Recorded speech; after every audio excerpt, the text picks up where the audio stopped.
Bangladesh government के sports adviser Asif Nazrul ने अब तो आईसीसी को ही जो है अक्यूज कर दिया है। अगर वेन्यू चेंज नहीं हुआ तो काफी ज्यादा चांसेस हैं कि शायद बांग्लादेश जो है T20 वर्ल्ड कप 2026 से बाहर हो जाए। जी हाँ, बिल्कुल सही सुना आपने। जैसा कि आप सभी को पता है, हाल ही में कुछ दिनों से काफ़ी ज़्यादा प्रॉब्लम्स चल रही है और बांग्लादेश ने ये डिमांड रखी है कि उनके सारे मैचेस जो है श्रीलंका होस्ट करे और इंडिया में आकर वो लोग वर्ल्ड कप नहीं खेलना चाह रहे, जिस पे लगातार एक के बाद एक रिपोर्ट्स भी आ रही है। और अभी एक रिपोर्ट आई है जिसके अनुसार आसिफ नजरुल ने आईसीसी को ही अक्यूज कर दिया है कि वो सिक्योरिटी कंसर्न्स को सीरियसली नहीं ले रहे हैं।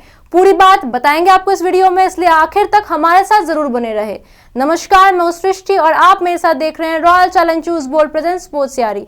तो जैसा कि आप सभी को पता है, मुस्तफिजुर रहमान के रिलीज के बाद काफी ज्यादा प्रॉब्लम्स चल रही है। T20 वर्ल्ड कप अब 1 महीना दूर है और उससे पहले इतनी सारी प्रॉब्लम्स आ रही है कि बांग्लादेश ने ये कह दिया है कि वो इंडिया में आकर नहीं खेलना चाह रहे हैं, जिसपे कल ही रिपोर्ट आई है कि आईसीसी ने उनकी ये रिक्वेस्ट जो है रिजेक्ट कर दी है। 10 जनवरी तक जो है अब पूरा का पूरा जो है मामला क्लियर हो जाएगा, उस पर आईसीसी अपना बयान भी दे देगा। बट उससे पहले फिलहाल रिपोर्टेडली यही बातें आ रही थी कि आईसीसी ने जो है रिजेक्ट कर दी है ये रिक्वेस्ट। और फिर उसके बाद एक और रिपोर्ट आई थी कि बांग्लादेश क्रिकेट बोर्ड ये कह रहा है कि अभी हमें रिजेक्शन तो मिला ही नहीं है और आईसीसी ने ये बोला है कि सिक्योरिटी का कोई कंसर्न है तो हम बैठकर बातचीत करेंगे। यानी मिला जुला के काफी सारी रिपोर्ट्स आ रही है, चीजें कॉन्ट्राडिक्टरी जा रही है। और अब जो रिपोर्ट आई है उसके अनुसार जो बांग्लादेश के स्पोर्ट्स एडवाइजर है आसिफ नजरुल, उन्होंने जो है आईसीसी को तो अक्यूज कर ही दिया है और उन्होंने अपना बयान भी दे दिया है इस पूरे मामले को लेकर।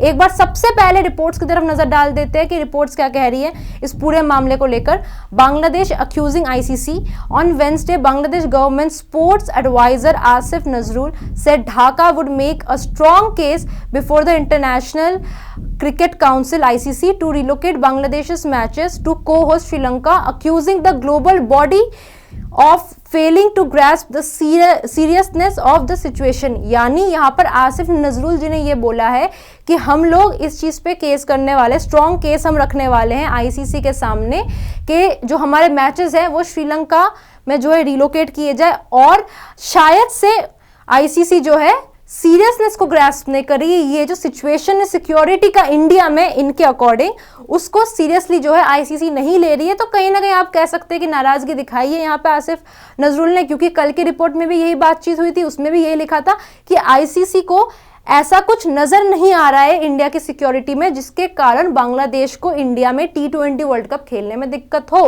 तो इसीलिए अब जो है ये रिपोर्ट सामने आ रही है। इसी के साथ इनका बयान भी देख लेते हैं कि बयान क्या है इनका इस पूरे मामले को लेकर। सबसे पहले इनका ये बयान आप देख लीजिए। We sat together with the BCB directors Bulbul bhai, Farooqi bhai and everyone else. Today we discuss this situation and we definitely want to play, Nazrul told reporter। यहाँ पे इन्होंने ये बोला है कि जो बांग्लादेश क्रिकेट बोर्ड के डायरेक्टर्स हैं उनके साथ बैठ के हमने बातचीत की है, डिस्कशन किया है इस सिचुएशन के बारे में और हम वर्ल्ड कप खेलना चाहते हैं। तो ये यहाँ पे इन्होंने ये बोल दिया कि वो वर्ल्ड कप खेलना चाहते हैं।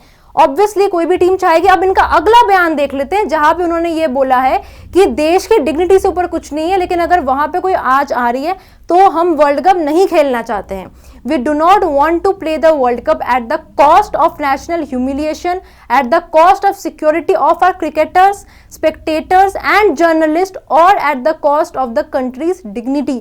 यानी पहले बयान में उनका ये कहना है कि बातचीत हो गई है, हम खेलना चाहते हैं। उसी के बाद वो ये कह रहे हैं कि अगर यहाँ पे कोई ह्यूमिलिएशन हो रही है हमारे क्रिकेटर्स के साथ और सेफ्टी कुछ यहाँ पे प्रॉब्लम है, सेफ्टी की कोई दिक्कत हो रही है क्रिकेटर्स, स्पेक्टेटर्स या जर्नलिस्ट के साथ, तो हम इसके साथ तो वर्ल्ड कप नहीं खेलेंगे। कंट्री की डिग्निटी सबसे ऊपर आती है। तो सबसे पहले इस बयान पे तो मैं यही बोलना चाहूंगी कि सिक्योरिटी कंसर्न्स हमारे यहाँ कैसे हो सकते हैं जब प्रॉब्लम आपके देश में चल रहा है, जब दिक्कत आपके वहां पर है, हमारे यहाँ पर सिक्योरिटी कंसर्न्स कैसे हो सकते हैं, वो चीज समझ में आ नहीं रही है। दूसरी बात, जहां तक बात है नेशनल ह्यूमिलिएशन की, पहली बात इंटरनेशनल लेवल में बांग्लादेश क्रिकेट की कोई इज्जत नहीं है। आपके पास अंडर 19 वर्ल्ड कप के अलावा कोई वर्ल्ड कप नहीं है, आपने कुछ जीता नहीं है, आप टॉप 4 जाएंगे नहीं। तो ह्यूमिलिएशन भी उनकी होती है, जिनकी थोड़ी बहुत कुछ इज्जत हो मार्केट में, आपकी वो भी नहीं है फर्स्ट ऑफ ऑल। और दूसरी बात यह है, जहां पर ये बात आ रही है कि क्रिकेटर, स्पेक्टेटर्स और जर्नलिस्ट की सेफ्टी का, पाकिस्तान भी 2023 में आके ओडीआई वर्ल्ड कप खेल गई थी इंडिया में, उनको भी कोई दिक्कत नहीं हुई थी। आप लोगों को अगर दिक्कत है, अपने आईसीसी को अपने साइड से बोल दिया है, अब आईसीसी उस पर जो भी एक्शन लेगी 10 तारीख को हम सबको पता चल जाएगा। वरना फिर आपने खुद ही बोल दिया है कि अगर कंट्री की डिग्निटी की बात आती है तो हम नहीं खेलने वाले हैं, और अगर आप नहीं भी खेलेंगे तो ऑनेस्टली एज सच कुछ फर्क नहीं पड़ने वाला है। तो देखते हैं अब आगे इस पूरे मामले को लेकर क्या बातचीत होती है, क्या जो है रिपोर्ट्स आती है 10 तारीख को, उसका भी यहाँ पर इंतजार रहेगा। आप लोगों का इस पूरे मामले को लेकर क्या कहना है कमेंट्स में हमें जरूर बताइएगा। वीडियो अच्छी लगी हो तो वीडियो को लाइक करें, चैनल को सब्सक्राइब करें। जल्द मुलाकात होगी एक और शानदार खबर के साथ, तब तक के लिए टेक केयर। जय हिंद, जय भारत।